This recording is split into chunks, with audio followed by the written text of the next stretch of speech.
Ok, ça passe maintenant.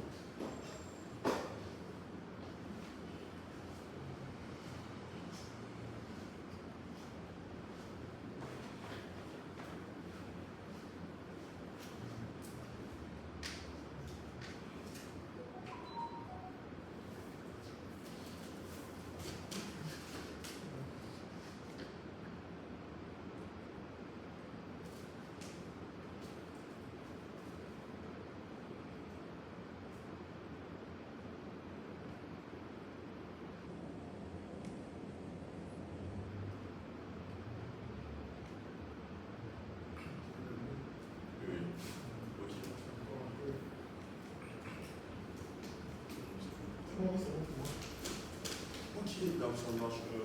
Bonjour à tous. Bonjour Jean-Louis et bienvenue à Bongo dans le cadre de notre programme Talent Improvement Program, le programme pour les professionnels. Infiniment merci d'avoir accepté de faire ce déplacement, sachant ton emploi du temps très chargé. Pour rappel, Jean-Louis Alou est le directeur général de APM, Africa Project Management, et il intervient sur beaucoup de thématiques et beaucoup d'entreprises, notamment même avec Orange, que ce soit sur la formation, sur du recrutement, sur de la consultance, sur la transformation digitale et tout. Il intervient sur beaucoup de sujets. Et il est également on griffe le patron du cours d'orientation familiale, que vous avez certainement déjà entendu. C'est l'ensemble des cours qu'on a pour les familles, notamment grandir en cours, premier pas, première décision. Donc ce sont des cours pour les familles, pour les couples et les enfants, pour l'éducation des enfants. Donc il allie ces deux activités-là à la fois, et en même temps il est père de famille. Donc c'est un honneur de t'avoir, Jean-Louis. Merci infiniment, surtout qu'aujourd'hui c'est notre dernière masterclass de cette édition. Et on a vraiment hâte de t'entendre. Et encore une fois, on te remercie d'avoir accepté notre invitation.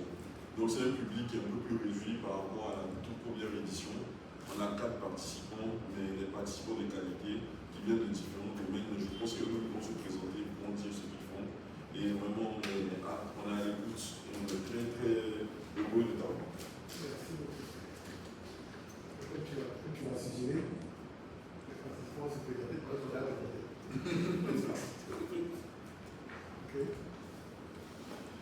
C'est Christophe Corée. Je suis assistant marketing chez Nano. Nano, c'est une production de choix style. Vous avez sûrement une voiture. J'aime bien ça. Ça veut dire discuter un peu l'autiste. C'est ça.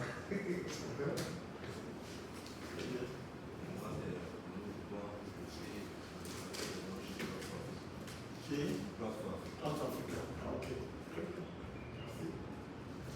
Sada, par ailleurs, on est chez Lyon. Bon, c'est déjà connu dans toutes les autres activités. Cette activité-là, encore une nouvelle activité. Merci beaucoup. Donc, comme il a dit, c'est Jean-Louis qui était avec enfant. À l'origine, je suis ingénieur d'électronique, ma formation initiale. J'ai exercé surtout dans les télécoms, avant de devenir entrepreneur. J'ai d'abord fait mes premières classes chez SDA, chef de projet. Ensuite, chez Orange, d'abord chez Télécel. Chez Télécel, d'abord, c'était pas encore le métier. Chez SDA, ensuite chez Orange. Et après chez Aris, qui est devenu Aviat. Et en 2013, j'ai choisi de faire le pas. Maintenant, est-ce que j'ai suivi ce que je vous ai dit là? Je ne sais pas. Pour faire le pas. Mais quand même, le temps m'a donné quand même l'occasion de voir certaines choses et de les démonter. Ce qui a fait que dans le cursus, c'est-à-dire après avoir fait le pas en 2013, en 2017, j'ai senti qu'il y avait un certain besoin de renforcer un peu les capacités de gestion. Je suis resté en AFP en 2017. Et puis, depuis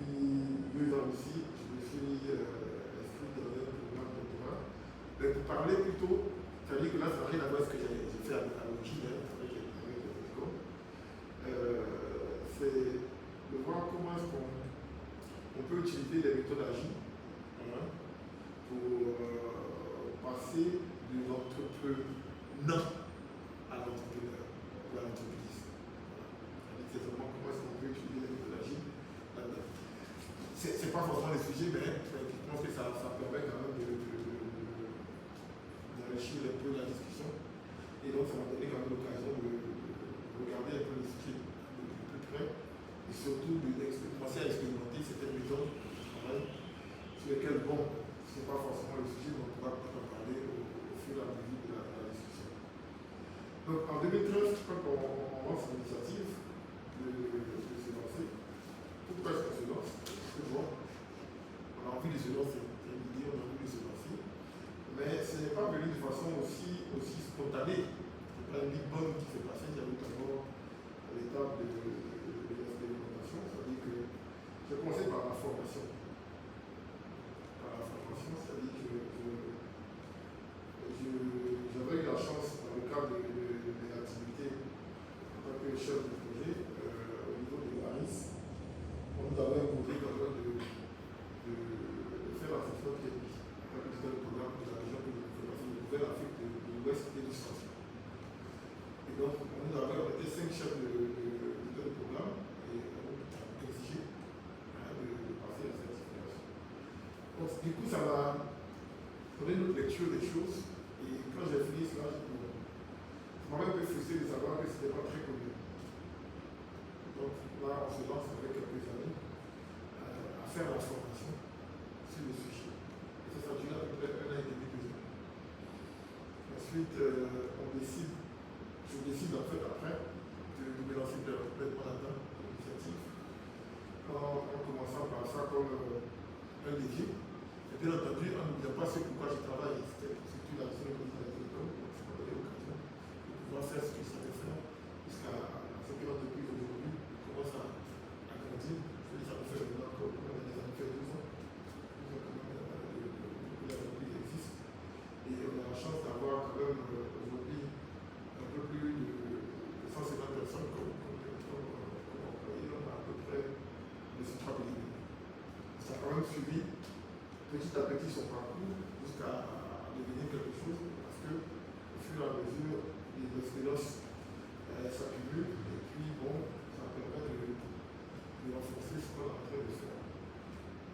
Donc lorsque Franck m'a parlé du thème de structurer son idée de business et lancer son entreprise, ça veut dire qu'en fait, tous ceux qui sont ici se disent bon, on va aller lancer pour nous, n'est-ce pas? Donc la question que je lui pose, qui a déjà ça en projet ici? Ce n'est pas trop nombreux, voilà, mais on a un petit peu pour parler. Qui a déjà fait un projet? Enfin, tout le monde.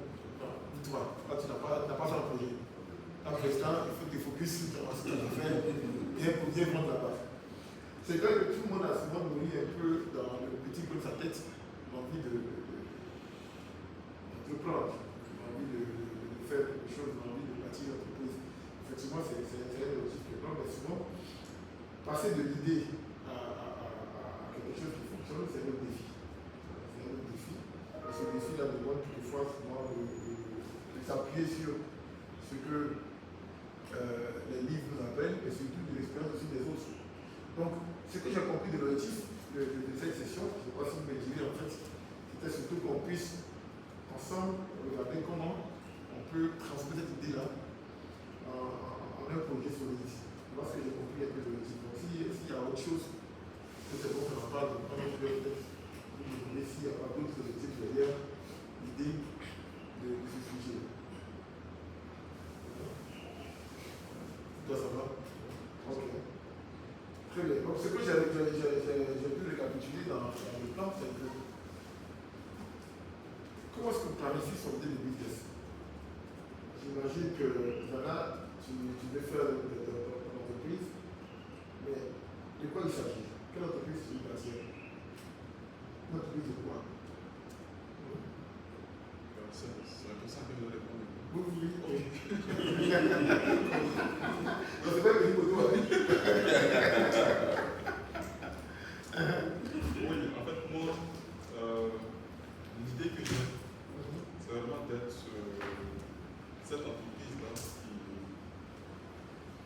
qui résout des problématiques de gestion avec des logiciels. Voilà. Donc, pour moi, je suis vraiment la personne qui comprend les difficultés, qui sait apporter des solutions aux problématiques spécifiques qui sont entreprises, parce qu'on a des gens qui sont un peu général, on a des solutions un peu qui mais moi, ce qui m'intéresse, c'est vraiment les cas particuliers. On a des entreprises qui ont des spécificités dans leur gestion. Moi, c'est vraiment ces aspects-là qui m'intéressent. Très bien. Donc, c'est assez clair, tu sais ce que tu veux. Bon, en tout cas, plus Plus ou moins, c'est ce que tu veux. Et donc, c'est intéressant quand même, lorsqu'on a une idée assez claire, parce que ça permet quand même de donner quand même un axe de travail. Et est-ce qu'on essaiera de regarder ensemble, après avoir clarifié l'idée, parce que c'est important d'avoir une idée claire. Moi, je me souviens quand on était petit, c'était parmi nous, dans le groupe d'amis qu'on avait, eux disaient non, les gens, parce que moi, avant une boîte de nuit, chacun avait ses plans. Voilà. Donc, on avait beaucoup de choses comme ça qui passaient par la tête. Mais comment est-ce que tu te retrouves à un moment donné et choisir qu'une seule idée? C'est important. Comment est-ce que tu choisis qu'une seule idée? Et comment est-ce que tu fais pour que cette idée-là devienne finalement la solution qui te nourrit? Parce que généralement, quand on crée une entreprise, c'est pourquoi? On crée une entreprise parce qu'on a besoin de répondre à un problème. On a besoin de. Donc, si on a besoin de répondre à ce problème, n'est-ce pas? Parce que si on fait une entreprise, il y a un besoin qui est derrière, c'est que tu as besoin de générer de la richesse pour que cette richesse-là te permette non seulement de vivre, mais en même temps aussi avec les objectifs de chacun des collaborateurs qui vont venir, que chacun qui arrive aussi dans l'entreprise se dise je viens là pour trouver quelque chose. Ce quelque chose-là, ne se trouve pas dans ta tête seulement, se trouve dans la poche des autres, se trouve dans la poche des clients. Et pour que ce client-là te donne quelque chose, il faut qu'il soit vraiment convaincu de la nécessité du service que tu donnes. Comment est-ce que tu arrives à lui donner ce service-là pour que derrière, il obtienne ce qu'il veut et qu'il te paye en contrepartie. Et que ton entreprise devienne donc viable. N'est-ce pas? Si c'est pas si tu ne reçois rien comme argent, à la fin de la vie, ton entreprise n'est pas viable. Moi, je me dis souvent, bonjour, comment on va? Pas de souci. On dit tu dois 10 000. 10 000 francs d'argent. Parce qu'il a entendu, il y a un peu ça, on m'a dit qu'il y a 10 000. C'est ça. Les autres, on a payé, mais ils m'ont donné. C'est ça. C'est ça. Vraiment, ils m'ont donné. C'est ça. Donc, comment est-ce que cette idée que j'avais permet d'aller soutirer finalement le revenu dans la poche de quelqu'un, en fait, quelqu'un qui va payer à un moment donné. C'est-à-dire que tu lui as donné quelque chose d'assez intéressant et qu'il puisse finalement se décider à partir avec toi. Et finalement, le dernier point sur lequel on va peut-être parler un peu, on va essayer de regarder comment est-ce qu'on structure, comment est-ce que l'étape va là-bas pour arriver à se lancer. Celui qui ne se lance pas, en fait, quand on regarde, tout ce qu'il pense là, c'est que c'est la poussière. Je ne dirais pas que j'y ai pensé, même pas que moi dans notre langage. On s'en a rien, mais quelqu'un d'autre fait là. Oui, alors pourquoi tu pensais à ça?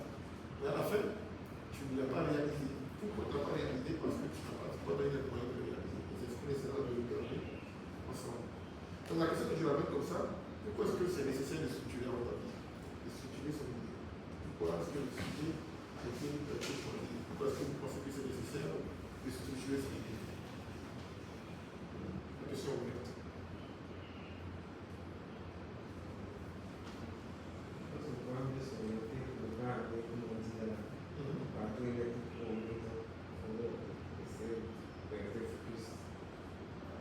Vous mettez vu le cap, non? Vous mettez quelque chose? Non, c'est ça, en fait, c'est pour éviter de se disperser.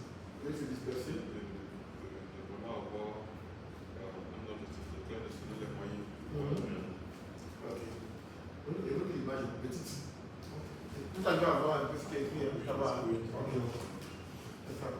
Donc, comme tu dis, on a envie de rester focus mission, on a envie de rester focus. Mais est-ce que c'est seulement ça qui est nécessaire? Est-ce que c'est seulement rester focus qui est le plus important? Pourquoi est-ce que je veux structurer? Parce que je peux être focus et puis ne pas savoir quel chemin emprunter aussi. N'est-ce pas? Je parle aussi, j'ai besoin aussi de savoir quel chemin emprunter, à quoi est-ce que je vais passer, comment est-ce que je vais y arriver. D'où la nécessité pour moi de pouvoir définir un chemin clair. Et donc je me suis amusé comme ça à tout écrire dans tous les sens. C'est-à-dire que quand on dit pourquoi structurer, clarifier sa vision, convaincre et mobiliser, évaluer la faisabilité, gérer les ressources, les risques. Mais regardez un peu comment est-ce que tout ça c'est écrit. Est-ce qu'on a cette facilité à se retrouver là-dedans? C'est beaucoup d'idées à la fois, c'est beaucoup de choses à la fois. Ça ne permet pas de mais regardez comment, lorsque le truc est structuré, regardez ce que ça donne. C'est-à-dire que quand on structure, ça a l'avantage de donner quelque chose de plus clair, de plus simple, au lieu de chercher à comprendre, à lire tout ce qui est là. Et lorsque je le reçois de façon claire, je comprends bien que ça devient beaucoup plus simple lorsqu'on essaie de structurer ce programme.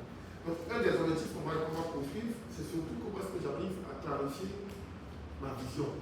Parce que, quoi qu'on dise, lorsque je pense à mon entreprise, je pense à beaucoup de choses à la fois. Je pense à beaucoup de choses à la fois. Ah non, mais mon entreprise va faire ça, va faire ça, va faire ça, va faire ça, va faire ça, va faire ça. À la fin de la journée, je commence par quoi? Parce que une des choses les plus difficiles, c'est de chercher à se lever, une pièce pour loose. Si on nous demande à nous tous d'aller se lever une voiture, ça va être compliqué. Mais si chacun de nous prend une roue, prend un élément, prend le fauteuil, à la fin de la journée, la voiture sera déplacée, n'est-ce pas? Donc c'est important pour nous de savoir par quoi est-ce qu'on commence pour aboutir à quel résultat.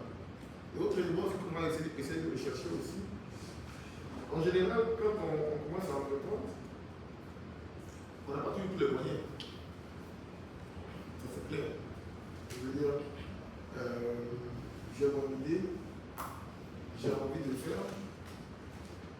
Je n'ai pas forcément la capacité technique totale pour le faire. Je n'ai pas forcément tous les moyens financiers pour le faire. Je n'ai pas toute la connaissance pour le faire. Donc il y a tellement de choses qui me manquent. Donc il va falloir convaincre les autres à me le donner. N'est-ce pas? C'est-à-dire que ceux qui vont m'aider, ceux qui vont m'accompagner, il va falloir leur dire, écoute, j'aimerais bien que tu puisses m'accompagner ou m'aider à faire ça. Ça peut être juste quelque chose des employés qu'on va avoir. Je me souviens un peu, quand on commençait avec l'entreprise, c'était d'abord basé à la maison. C'était à la maison, le bureau.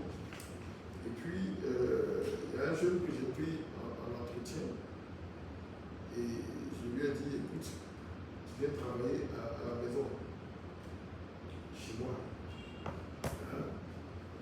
Il est venu une fois, il a vu ça à la maison, il a fui. Ça me dit pas, c'est pas parvenir à le convaincre.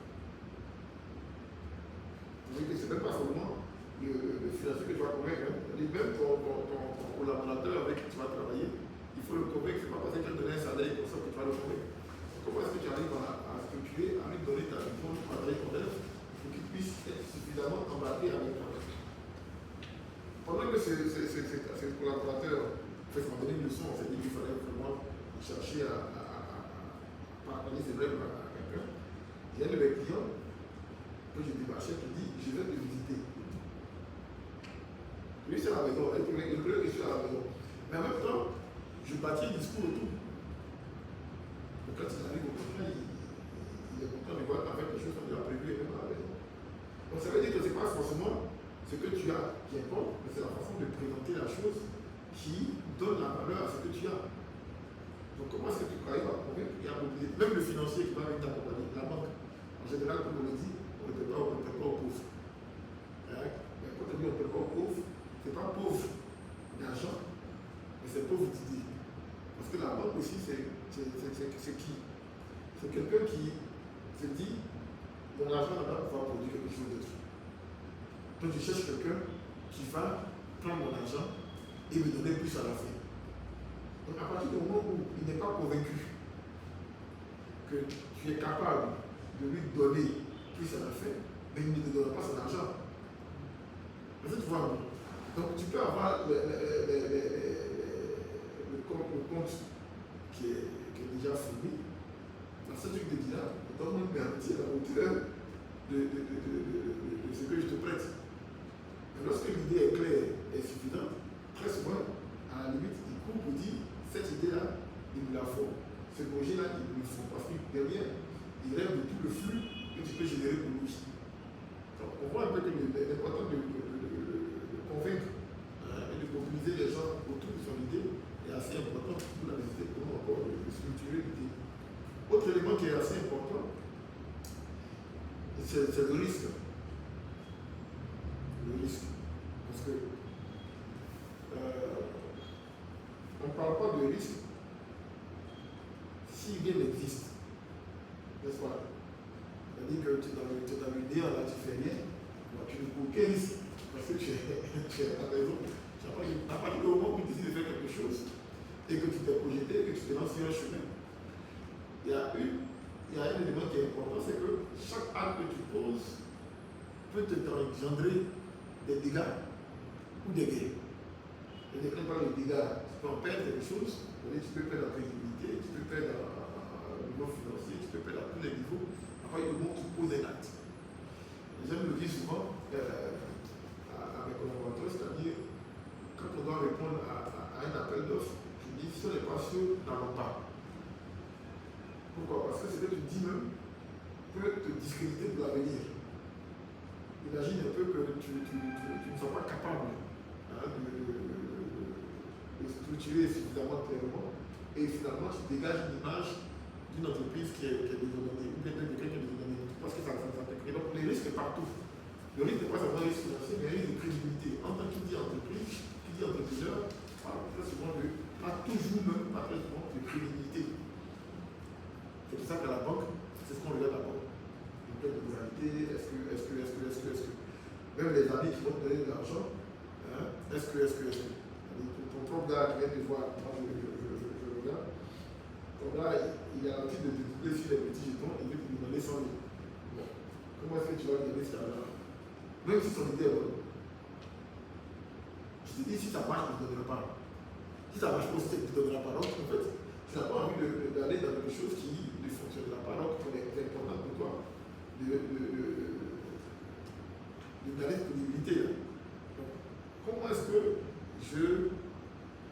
j'y pense suffisamment en amont pour que ces risques-là soient déjà plus ou moins clarifiés devant moi et j'ai probablement des réponses ou une attitude à avoir s'il faut partir ou pas. La faisabilité, est-ce que c'est faisable? Parce que tu prends ton petit jeton, tu démissionnes et ça ne marche pas. Qu'est-ce que tu fais? Tu ne vas pas demander à ta famille de supporter pour toi ta mauvaise décision. Les gens me disent ça, ils disent que tu veux entreprendre, tu vas démissionner, et si tu dis à la famille, c'est la ceinture. Ils ne t'ont pas demandé. Ils ne t'ont pas demandé cela. Donc c'est clair que avant que tu te lances, il faut t'assurer qu'en fait, tu n'es pas en train de mettre tout le monde à risque. Donc ce que tu fais est faisable. Peut atteindre quelque chose. Et après, même quand tu vas avoir ces éléments-là, qu'est-ce que tu en fais? On voit bien. Souvent, certains entrepreneurs, le gars, il lance son business, heureusement, il a un bon marché, il lance son compte, il va payer une belle voiture avec. Il n'a pas encore réalisé, il va bien vivre avec. Et puis donc, les réseaux même qu'il a, finalement, il n'est pas capable même de terminer le projet pour lequel il est. Donc, comment est-ce que tout ça, j'y pense avant de commencer. D'où l'importance de la situation. J'imagine un peu, qu'est-ce que je ferai? Donc, je me projette. Et finalement, je dis, voilà où je veux partir. Et comme on l'a dit au départ, tout part d'avoir une idée. Tout part d'une idée. Et l'idée n'est pas quelque chose de fortune. Parce que, quelle est l'idée que je vais choisir pour en faire mon entreprise? Tu as parlé d'accompagner les entreprises, mais tu l'accompagnes par quel bout? commence par quoi? Parce que ça peut être ça. Et probablement, est-ce que tu penses que ce que tu fais là a de la place sur le marché? Est-ce qu'il y a des gens qui ont besoin? Est-ce qu'il y a des gens qui ont vraiment besoin? C'est ça qu'en fait, en général, lorsque l'idée est bonne, on se dit, on a une bonne idée, mais on n'est pas le seul à avoir la bonne idée. Surtout lorsque on sait que, par exemple, dans cette zone-là, il n'y a pas de nourriture, c'est que tout le monde sait qu'il va falloir venir mettre de la nourriture. Donc, tu ne seras pas le seul. Il va forcément, l'océan bouge quelque part, qui va faire que tout le monde va faire pareil. On se rend compte que si vous voulez un peu l'utilisation des cabines cellulaires, au départ, ça répond à un besoin. Mais à un moment donné, tout le monde sait que c'est utile, ça devient intéressant. Il faut dire que tout le monde aussi vient se mettre là-dedans. Comment est-ce que je trouve mon idée qui fera la différence? Mais celui qui a été le premier à faire la cabine cellulaire, par contre, il en a bénéficié parce qu'en son temps, c'était combien? 200 francs la minute. Pendant que l'opérateur facturait 100 francs, 50 francs, lui qui facturait 200 francs la minute. Donc il avait tout le gain. Mais à un moment donné, tu voyais une cabine à 15 francs. N'est-ce pas? Je dis, le gars, je dis, mais comment est-ce qu'il arrive à faire sa cabine à 15 francs? Parce que je ne vais pas vous dire qu'il était en cabine aussi. C'est-à-dire, quand j'étais à l'essai, il avait lancé le R100. C'est-à-dire que c'est une recharge de 100 000 et puis tu l'utilises pour faire la cabine. Mais le problème, c'est qu'en fait, comme ça devient quelque chose de facile à faire, on peut-être non plus avoir payé. Moi aussi, étant après le stage, dès qu'on me dit après le stage, il descend là-bas, je paye ma prise de R100, je dis à mon cousin, je te confie ma cabine. Mon cousin, effectivement, il a eu un nouveau plot dans la cabine, mais il a devenu le nouveau boss. Il y a une théorie quand même qu'on aime dire souvent quand on appelle ça la théorie de la chance. C'est-à-dire que celui à qui tu confies poursuit en premier ses intérêts. Ça c'est clair. C'est-à-dire que quand tu es chez Orange, je ne comprends pas que quand tu vas à Orange, celui qui est pote, c'est ce que monsieur, votre président, il ne pas que c'est. Non, mais pas lui, c'est l'employé. Je dis que le propriétaire lui-même, voilà, on va pousser l'intérêt d'abord. D'abord. Et c'est parce que ces intérêts coïncident avec ceux du propriétaire que vraiment ils sont assis ensemble. Donc le propriétaire, je lui donne le R100. Ok? Le moment quand tu donnes le R100, quand tu fais le calcul, tu dois avoir 100% de bénéfice. Tu as investi 100 000, tu dois avoir 200 000. Parce qu'on facturait la minute à 50 francs. C'est ça, on fait 50 francs, on fait tout le temps. Et on faisait la cabine à 100 francs. À la fin de l'unité finie, on n'a pas atteint les 100 000. Pourquoi? Parce qu'en fait, le gars, il est le nouveau boss. Il passe ses premiers appels, il finit de prendre ton argent, le soir il ne déclare pas. Parce que tu vois, vous regardez, non, c'est que, tu sais, comme la minute est indivisible, quand je tombe sur la messagerie, le coût est de 100 francs. Je dis, mais donc, pourquoi tu tombes sur la messagerie toujours? Donc finalement, tu vois que avoir les personnes avec soi, ce n'est pas évident. Hein? L'idée pourrait être bonne au départ. Mais avoir les personnes avec soi, ce n'est pas toujours évident. Donc, les bonnes idées, oui, on peut y avoir. Mais ce n'est pas suffisant. Et ce n'était pas innovant parce que, même quand on avait commencé à le faire, j'ai mis ma cabine. Au quartier, j'étais le seul sur le passage. Mais peut-être une semaine après, et il s'est dit à côté de moi. Donc ça veut dire qu'en fait, les gens ont divisé le temps par deux. Il y a un frère qui s'est dit à côté encore. Puisqu'au départ, on voyait les gens passer. Donc on était trois finalement à être là. Et malheureusement, ce que on était en question, lui n'a pas grandi au quartier, donc il ne le pas. Donc les gens vont ailleurs. Et nous, on était déficitaires. Parce que donc, tu vois que souvent, Ce n'est pas seulement l'idée qui compte. Mais est-ce que ton idée fait la différence? Est-ce que tu trouves quelque chose qui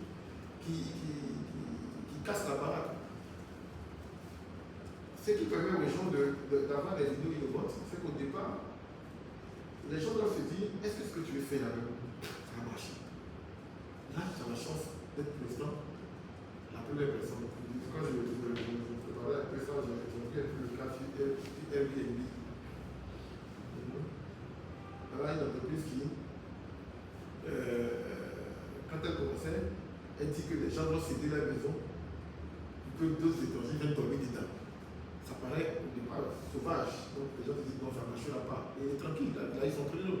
Donc le temps même que vous arrivez à le rejoindre, à comprendre que ça marche, en fait il est déjà très riche. Donc il faut qu'il y ait un côté de l'innovation qui va compter pour beaucoup.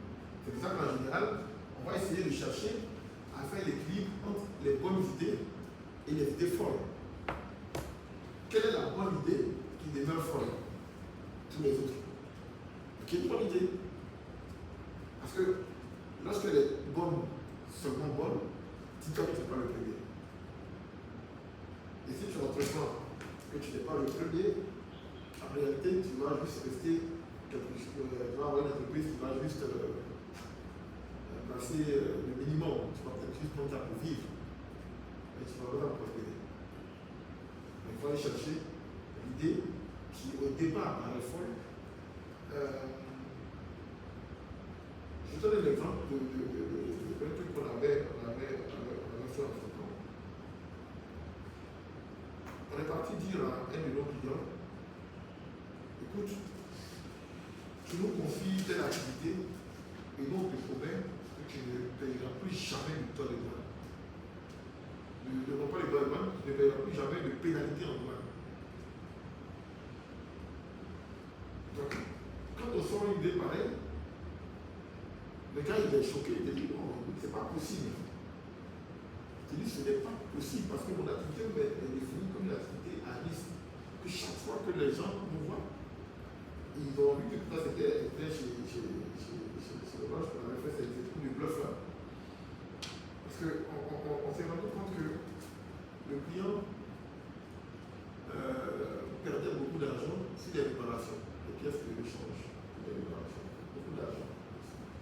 Pas parce qu'ils ne sont pas structurés, ils sont structurés bien entendu, mais parce qu'ils ont d'autres choses à faire que de venir voir les petites subtilités de la douane. Donc à la fin de la journée, le douanier est là, sachant que tu n'as pas le temps de regarder les subtilités, tu dois toujours les éléments et que tu vas payer. Nous on arrive avec l'idée nette, on leur dit, nous on vous garantit ça, vous nous payez de façon fixe. Et le reste, on prend le risque. Mais ce n'est pas parce qu'on va le prendre de manière, non. Ce n'est pas ça le plan. Mais parce qu'on se dit, si on met tout en place pour ne pas que les petits défauts qui font qu'on les pénalise arrivent, on a gagné les éléments. Donc, on vous confie d'abord le premier petit lot, la première fois. C'était en 2014. 2015, on a fait le premier petit lot. Bon, on réussit à le faire, on dit que c'est une chance. C'est normal. Parce que les grosses structures se cassent plus la figure là-dessus. Deuxième fois, ça passe. Toute l'année finie, pas de pénalité. On dit écoute, on est tout. Donc, ça nous fait maintenant 10 ans qu'on le prend dans ça. Ça fait 10 ans qu'on le gère. Parce qu'en fait, au départ, c'était une idée folle. L'idée était folle, mais si l'idée n'est pas folle au départ, et qu'est-ce qui rend ça intéressant? Plus l'idée est folle, plus il y a de la marge. C'est ce qui est intéressant là-dedans, parce que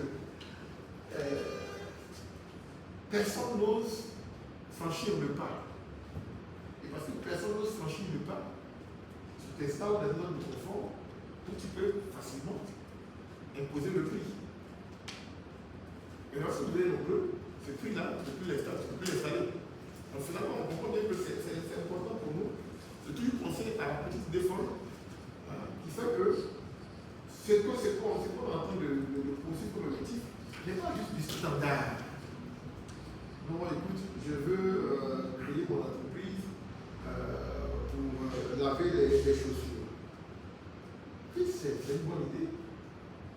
Mais tout le monde sait laver ses chaussures. Tout le monde sait le faire. Et puis, les pressings existent déjà. Les pressings le font bien. Donc, pourquoi est-ce que toi, tu vas payer la différence? Qu'est-ce qu'il y a fait de toi pour aller chez toi? Absolument. Rien qui justifie qu'on te suive. Donc, je viens de marcher pour les autres. Donc, c'est vraiment de prendre des clients, les sécuriser. Personne ne verra chez toi par défaut. Et donc, c'est important pour nous de regarder cet aspect-là. Mais c'est vrai que tu peux avoir de bonnes idées. Tu peux avoir l'idée des rêves. Mais rien ne garantit que tu vas réussir. Rien ne garantit que tu vas quand même réussir. Donc, posons la question, je vais toujours avec la question, pourquoi est-ce qu'on échoue en général? Pourquoi est-ce que l'entreprise échoue? Pourquoi est-ce que, même pas des entreprises, parce que quand on a l'entreprise, pourquoi est-ce que l'idée, finalement, qu'on a au départ, dès qu'on a commencé dans sa chambre, on n'aboutit pas? Pourquoi? Posons-nous la question. Je lance la réflexion. Je laisse le micro ouvert.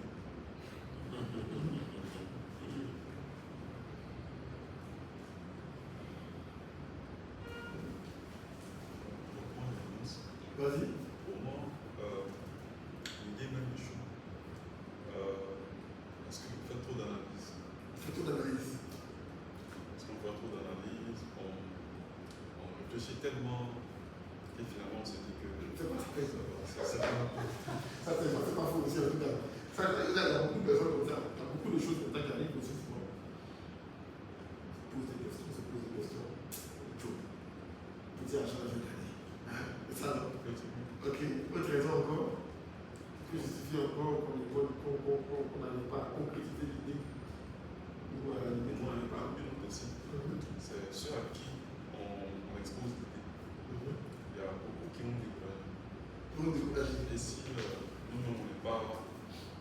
On n'a pas ça dans le sang, ben on va se laisser. On va pas de ça.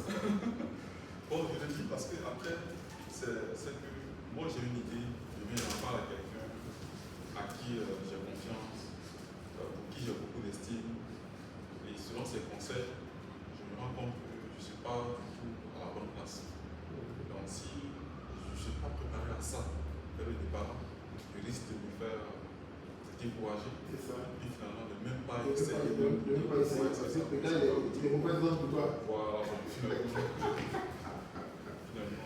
C'est ça. Effectivement, ça peut être une des raisons aussi. Parce que ça justifie un peu que les gens ne s'énervent pas beaucoup. Parce que tu as un peu peur. D'ailleurs, allez chez vous. Qu'est-ce qui fait que vous avez peur? Qu'est-ce qui fait que, par exemple, ton ami, ton prénom là, Bruno, dit que lui, l'instant là, il n'est pas intéressé? Hein?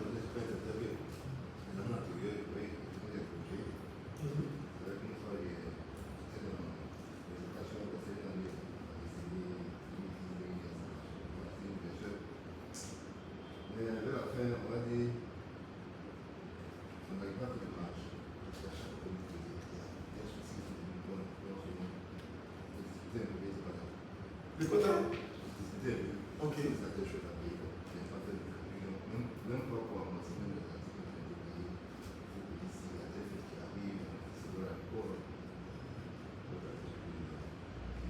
Tu as abandonné le temps.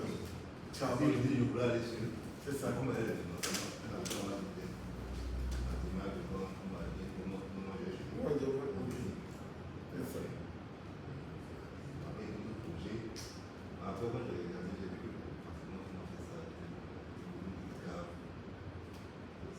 Tu as ouvert une cave.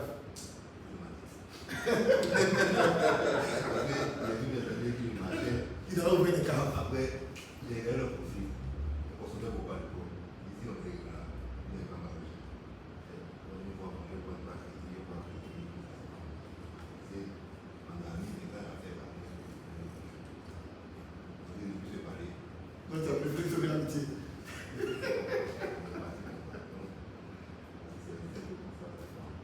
Apparemment, tout ce que j'écrivais, c'était un peu, était déjà là.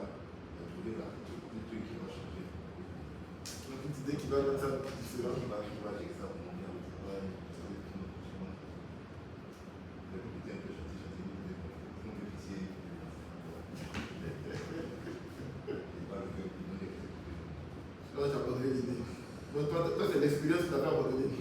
C'est ça. Et mon ami qui nous doit 10 000. Mais tu m'as donné, tu as dit, il m'a donné. J'attends toujours. Hein. Peut-être que si tu vas dire après que tu vas, on va laisser tomber. Déjà, bon, je vais le présenter. C'est ça, là. C'est Alex Corp. Ok. Alliance. Alex. Alex, ok. Alex Corp. Déjà, je pense que pour des idées, ça arrive de considérer des idées dans la tête. Mais je pense que moi, ce qui me fait, c'est le fait que je ne sais pas dans mon esprit. Quel promesse? Le fait que tu n'as pas certaines aptitudes. Bon, nous ici, on n'est pas vraiment, on n'a pas vraiment d'initiation très tôt à l'entrepreneuriat, à tout ce qui est capitalisme, et contrairement à d'autres pays comme les États-Unis qui ont une initiation très tôt. Donc, tu ne sais vraiment pas par où commencer pour t'initier. En fait, c'est un domaine d'arrêt connu pour la plupart des Ivoiriens. C'est un domaine d'arrêt connu. C'est pas trop. C'est ce qui me fait. Moi, tu es effrayé. Moi, tu peux rester à côté, même pas te lancer là-dedans. Et toi, cher ami? Moi, déjà, c'est un peu déjà plus la peur. La peur aussi. La peur du est-ce que ça va prendre, est-ce que ça va pas prendre. Et puis, je suis un peu dans votre cas. Où tu casses ton cousin, tu fais du sale. Parce que déjà, en termes de business, moi, c'est vrai que j'ai peur, mais quand il veut le faire, ça le fait comme moi déjà, mon business, je suis dans l'agriculture. Ça n'a pas. Il fait l'élevage, il fait ça passe, il fait ça passe. Mon dernier coup, il est mon neveu, parce que je faisais faire ma mère. Elle dit non, l'existence de famille. C'est pas un bon plan. Ouais, c'est pas un bon plan. Quand il est avec ta famille, puis là, je fais ça. C'est des commerciaux sur un projet. Chacun essaie d'apprendre, mais je joue plus commercial. Je fais si tu dis non, si tu fais ça, je fais autre chose. C'est un peu ça. En fait, tout le monde a peur de l'autre. Oui. Mais il est fait moi-même. J'ai pris ma voiture. Oui.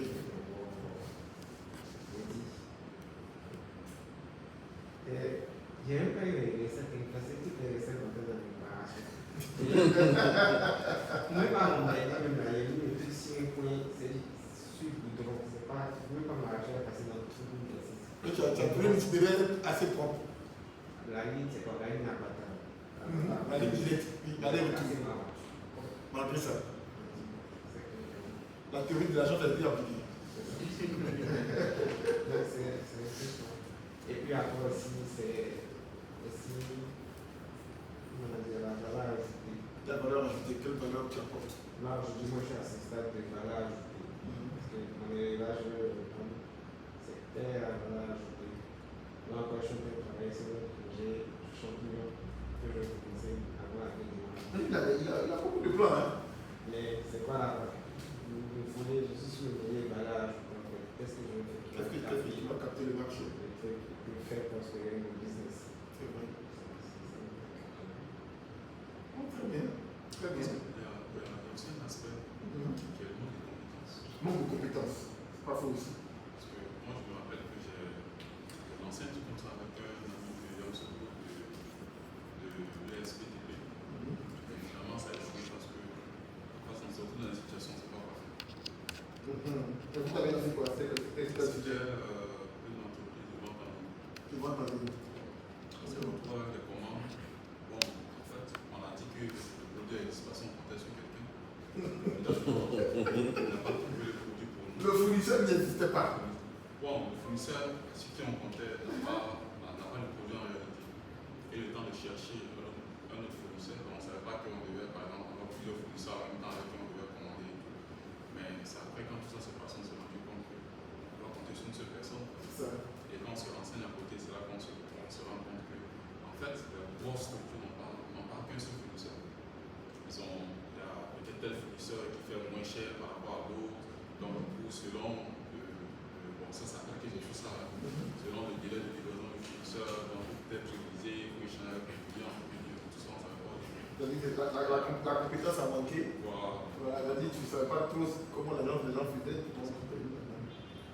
C'est vrai. C'est quand même, toutes ces simulations assez, c'est des choses assez intéressantes. Mais à un moment donné, il faut quand même vous lancer, non? Vous lancer, donc qu'est-ce qu'on fait par rapport à ça? Donc essayons de regarder un peu ensemble tout ce que j'ai pu noter.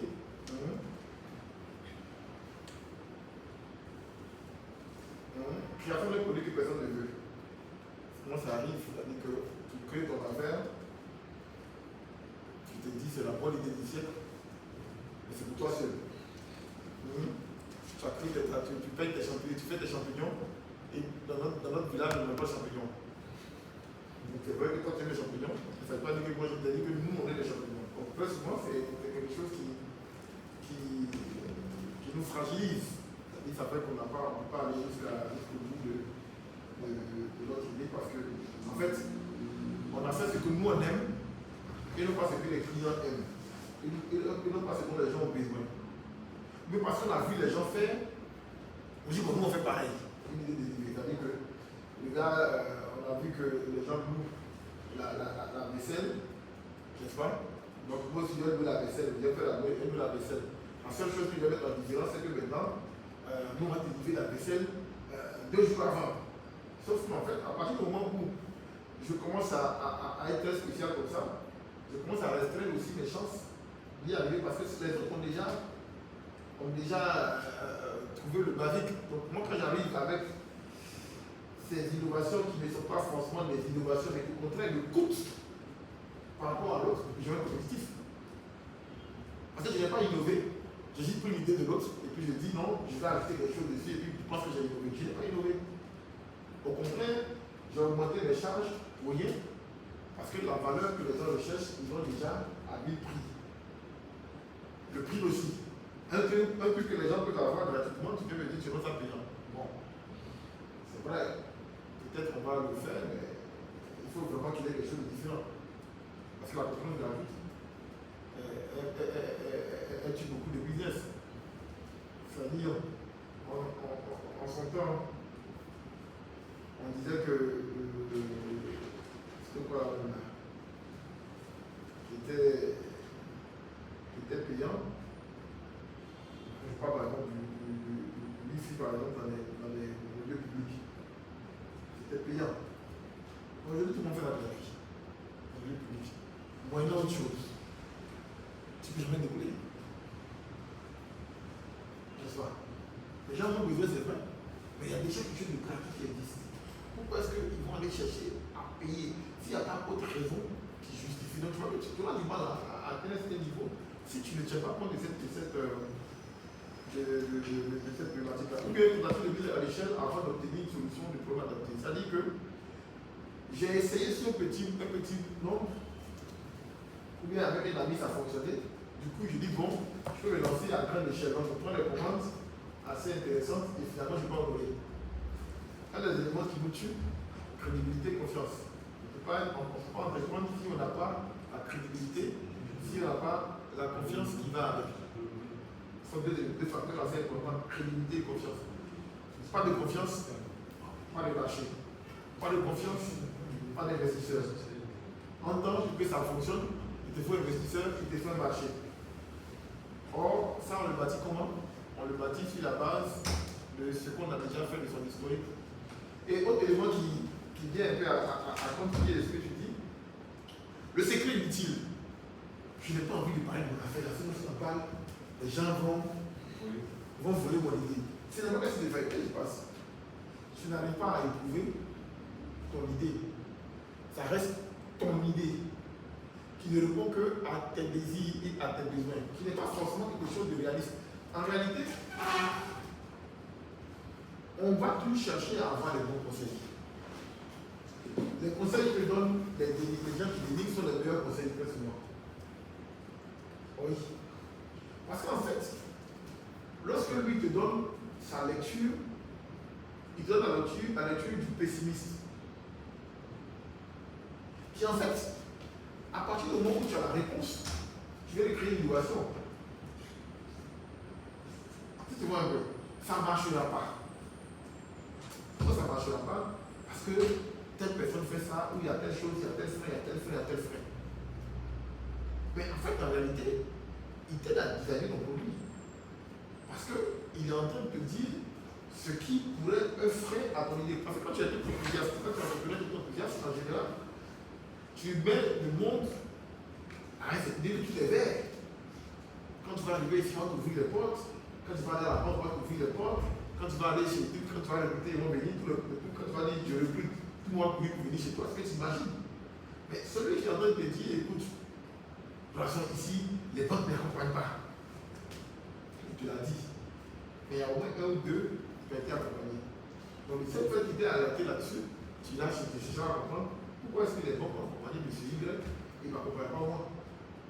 Donc, en réalité, ceux mêmes qui sont les indicateurs au départ, en fait, sont la source, la bonne source d'évaluation de ton risque. C'est là-bas que tu arrives à tirer la solution du vrai risque. Qu'est-ce que je risque à faire? Et en général, en cherchant des réponses, en trouvant d'autres conseils, parce que lorsque le gars m'a dit que ça ne fonctionne pas, et qu'il me donne ses raisons, je vais aller voir celui qui sait le faire. Et c'est lui qui me dit là, en fait, voilà comment est-ce que l'autre arrive à résoudre efficacement. On arrive à avoir le bon design, la bonne solution qu'il faut. Autre élément aussi qui nous tue souvent, moi tu l'as dit, mais ça tu l'as dit tout à l'heure, les conflits entre cofondateurs. Beaucoup d'entreprises meurent pour ça. Beaucoup d'entreprises ne vont pas le jour pour ça. C'est-à-dire que, au départ, on n'était pas sûr, on ne poursuivait pas la même finalité. Très souvent, moi je parle un peu de mon expérience encore. Hein. C'est-à-dire, lorsque j'ai créé mon entreprise, beaucoup d'amis sont venus pour qu'on crée des choses. Donc on a créé ensemble une entreprise de tracking des véhicules, on a créé une entreprise on a voulu détacher la branche télécom, créer la première entreprise télécom avec des gens qui travaillaient déjà dans l'entreprise, tout ça. C'est-à-dire on va aller ensemble sur un nouveau projet. Mais qu'est-ce qui fait que ça ne va pas fonctionner? Moi j'ai tout laissé, je dis je ne fais que ça. L'autre se dit, non c'est un moyen pour moi, comme je travaille chez telle chose, je peux t'ouvrir les portes, donc viens, je vais t'ouvrir les portes. L'autre te dit, non, moi j'ai besoin d'argent, donc vraiment, j'ai besoin de l'argent tous les jours pour arrondir les fins du mois. Vous trois, vous ne pas arriver. Donc au moment où il va falloir serrer la ceinture, et il te dit, mais attends, moi je n'ai pas fait comme serrer la ceinture. Au moins, il va falloir investir, tu te dit, non, écoute, moi je t'ai dit que je ne pas, je ne pas dit que je vais venir mettre mon argent dedans. Donc, du coup, vous voyez comment ça peut aboutir à quelque chose de désastreux parce que simplement au départ, on n'était pas alignés. On n'a pas pris le temps de se poser les bonnes questions. On n'a pas pris le temps de se dire est-ce que vraiment on a envie de faire chemin ensemble? Parce que la plupart du temps, c'est là. On meurt parce que simplement on n'a pas pu s'entendre, aligner notre vision, avoir une structure sur comment est-ce qu'on gère notre argent, comment est-ce qu'on gère notre argent, comment est-ce qu'on bouffe notre argent, comment est-ce qu'on profite du bénéfice au moment où ça va venir. Très souvent, on se dit, ça c'est quand on commence, on est tellement amoureux l'un de l'autre. Quand on se met ensemble pour faire un business, c'est comme on ne se posait pas les bonnes questions. On va ça, l'autre on va ça. Et finalement, il y a l'impression que non. Après un mois ou 2 mois, il a envoyé plus que l'autre. Et moi, le partager, quand le gars dit 50-50, je dis non. Pourquoi 50-50? Moi, j'ai investi plus. Je dis non, moi aussi, j'ai envoyé quelque chose. Et finalement, on ne bouge pas. Ça, c'est une source, en fait, qui brise un peu l'initiative. Donc, comment est-ce que malgré tous ces vents-là, d'autres arrivent toujours à entreprendre et ça fonctionne? C'est pour ça qu'on est assis, c'est-à-dire qu'en fait, on veut pouvoir tirer l'expérience des autres. Et sans de regarder l'élément le plus important. Qu'est-ce qu'on propose comme élément de valeur? Et j'ai bien aimé le terme de ton prénom là, Jean-Christophe a dit tout à l'heure, quelle est la valeur que je tire au bout de ça.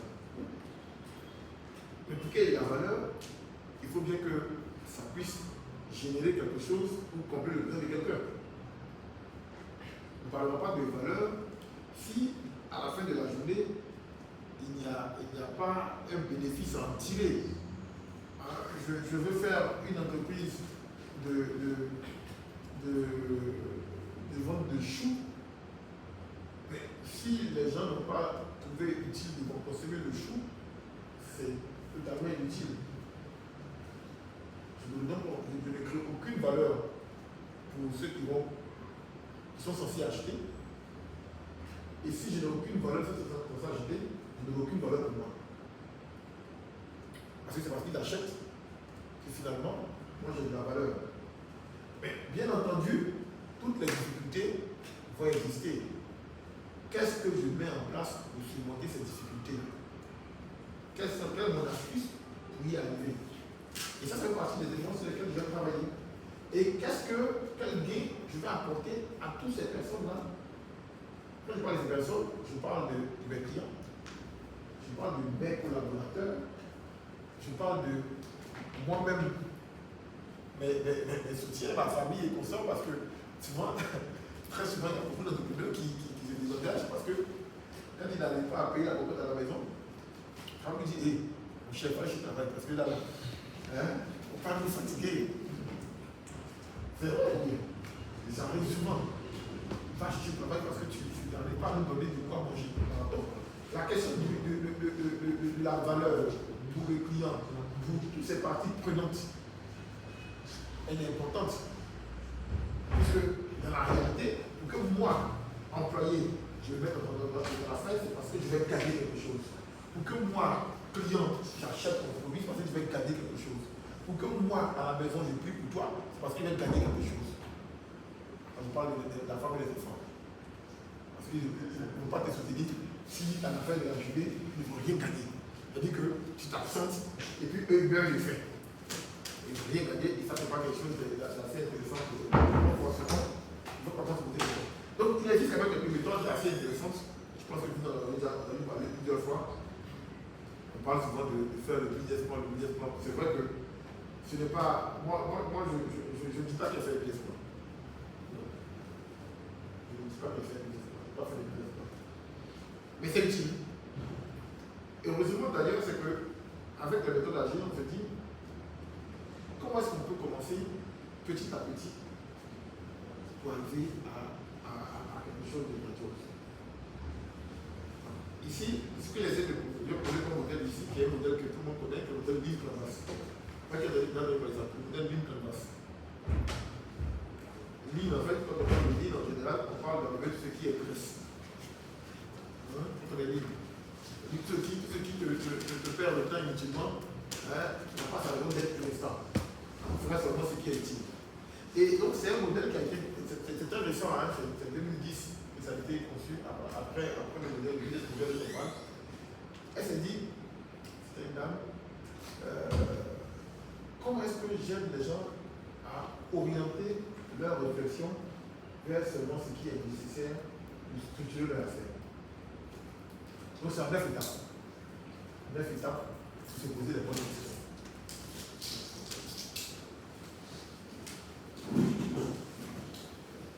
Et vous allez voir qu'il y a des numéros qui sont là. Ces numéros-là ont l'avantage de nous aider à bien réfléchir.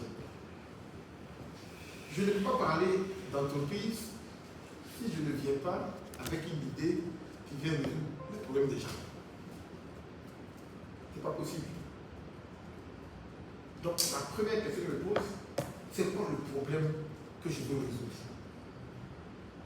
Et souvent, c'est important d'en discuter, d'observer, d'analyser. Quel est le problème que je veux résoudre? Quel est le problème essentiel? Pourquoi est-ce que les gens ont besoin de ça? Je me rends compte que pour trouver un taxi, c'est compliqué. Arrangement, le gars, il met le prix qu'il veut. J'ai compris le seul fait de comprendre le problème là, j'ai tout gagné. J'ai dit, on était assis là-dedans, on souffrait de ça. Mais il fallait un russe pour venir nous aider. Ça veut imaginer un peu. C'est-à-dire qu'il n'est pas venu ici. Hein. Seulement, il a dû faire un voyage dans un pays africain, il s'est rendu compte comment ça fonctionne. Parce que c'est au Cameroun qu'il a commencé. Comment ça fonctionne? Il te dit, chez nous en Afrique, tu peux demander un taxi, il regarde ton visage et il fixe le prix. N'est-ce pas? Il a dit, c'est quoi? C'est 5 000. Donc il arrive, c'est 2 000. Ton accent, c'est 10 000. Voilà la difficulté. Il voit que c'est un problème pour beaucoup de personnes. Il dit c'est un problème. Mais ce problème, qui a ce problème en face? C'est pour ça qu'en fait, dès qu'on se pose le problème et qu'on a réussi à identifier le problème, la deuxième question qu'on s'est posée, mais qui est vraiment celui qui a besoin de cela? Donc le deuxième élément de réflexion. Je prends le cas de Zana qui dit tout à l'heure, je vais bâtir mon entreprise pour aider les entreprises. Mais quel est le problème des entreprises? Quel est le problème? Parce que les aider, ça existe, quel est le problème? Quel est le problème que tu veux résoudre? Il faut en citer au moins 3. En citer 3, mais de façon précise. Et souvent, quand on est avec les associés, et même quand on n'a pas d'associés, on peut essayer de collecter le maximum, restaurer avec les gens, prendre des idées, comprendre le problème, finalement, pour savoir pour chaque problème qui a le problème. Chaque problème, qui a le problème. Et en face, on va chercher maintenant à sortir la proposition de développement. Mais en se disant quoi? Si je parviens à faire ça, voilà ce que le gars gagnera. Je suis bien compte qu'aujourd'hui, en Côte d'Ivoire, les gens ont besoin de manger du porc, par exemple. C'est le porc qui est à la peau d'ici. À Yopouwa, c'est le porc. Et partout dans le temps. Donc, les gens ont besoin de manger le porc. Mais est-ce que je vais toujours me déplacer pour aller à la porcherie pour aller chercher le porc? Je vais me poser. Si c'est le cas, tous les gens ont la réponse. Je n'ai rien innové, je n'ai rien apporté de nouveau. Mais si je trouve le vrai problème que les gens ont, pour ne pas pouvoir s'approvisionner dans le porc, j'ai tout trouvé. Tant que je n'ai pas le problème, je n'ai rien trouvé. Vas-y, moi un peu. On dit non, les gens n'arrivent pas à s'approvisionner parce que. Plusieurs parce que. Mais quel est le vrai parce que? Ce n'est pas une affaire de disponibilité. Je prends par exemple en son temps, on parlait un peu des cultures vivrières.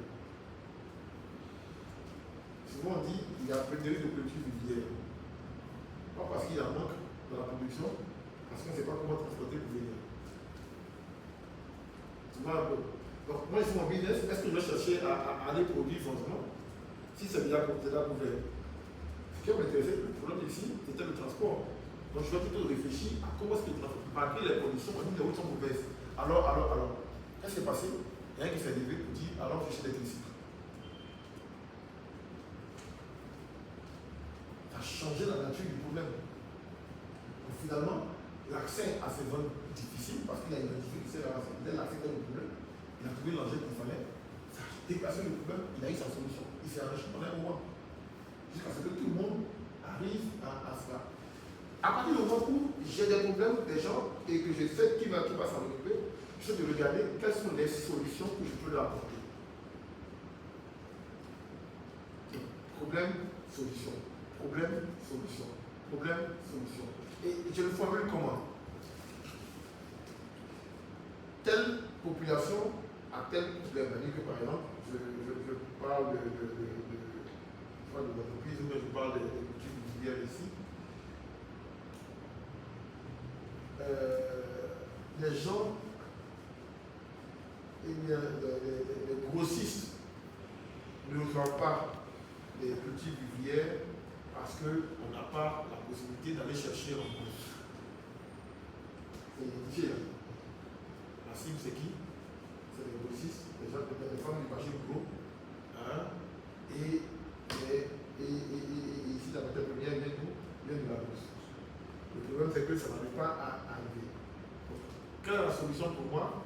Trouver un moyen pour aller chercher la matière première en bourse et les mettre à disposition à tel endroit. C'est un problème simple. Je dis, je n'ai pas besoin de faire l'étude supérieure pour répondre à ces besoins-là. Et là, vous allez voir que la plupart du temps, ceux qui vont pouvoir s'enrichir avec, c'est ceux qui tout de suite vont commencer à implémenter cette solution-là. Il ne faut pas attendre qu'il y ait tout un business model qui soit prêt. Ils vont l'expérimenter et ça va fonctionner. Ils vont générer de la valeur et finalement avec la valeur, on fait tout ce qu'ils veulent avec. Donc, à partir du moment où je vous dis le problème, comment est-ce que j'accède à ce client-là pour qu'il comprenne que j'ai la solution à son problème? Là, c'est un vrai défi. Hein. Je me suis amusé à faire du poisson avec un ami. Et puis, la question qu'on se posait, mais quand on regarde les statistiques, on voit que la Côte d'Ivoire n'est pas tout suffisamment poisson. Ok? Le poisson sort, ça y est, mais on n'arrive pas à manger. On dit, il y a quand même pas. On dit que la Côte d'Ivoire n'est pas autosuffisante, il y a un besoin de poisson. Nous, on produit le poisson et on n'arrive pas à vendre. Parce que quelque part, on a pensé à la solution. C'est vrai, parce qu'on a vu le besoin, on a vu l'opportunité. Mais ce qu'on a fait, on n'a pas pensé, c'est comment est-ce que je touche les personnes qui vont acheter mon poisson. Comment est-ce que j'accède à mon client? Donc si cette question, cette réponse, je ne l'ai pas, c'est comme si je n'ai encore rien fait. Parce qu'il y a beaucoup de gens qui ont de bonnes idées comme ça, mais qui n'arrivent pas à aller jusqu'au bout parce que simplement, ils ne peuvent pas avoir quelqu'un qui va leur dire, voilà comment accéder à ce client-là. Ok. Donc là, ça me permet d'avoir accès à ce client. Mais à partir du moment où j'ai accès à ce client-là, ce client, il me paye comment? Quelles sont ses capacités de choses? Parce que ce n'est pas parce que le produit est là, pas parce que le service est rendu, que je vais payer. Est-ce qu'il y a les moyens de payer? Est-ce que moi qui suis assis là, ton poisson que tu as sorti, 2000, j'ai le moyen de payer ce poisson de 2000. Ce n'est pas le cas, je vois que je ne suis pas content. Quelque part, c'est important pour moi de savoir comment est-ce que je tire mon argent de cette personne, de ce client. Et c'est là qu'il y a une chose assez intéressante. On parle un peu de modèle de revenu. Comment est-ce que je choisis de te prendre l'argent en plus? Comment est-ce que je choisis de te prendre mon argent? Je peux choisir de dire quoi? Je donne un exemple.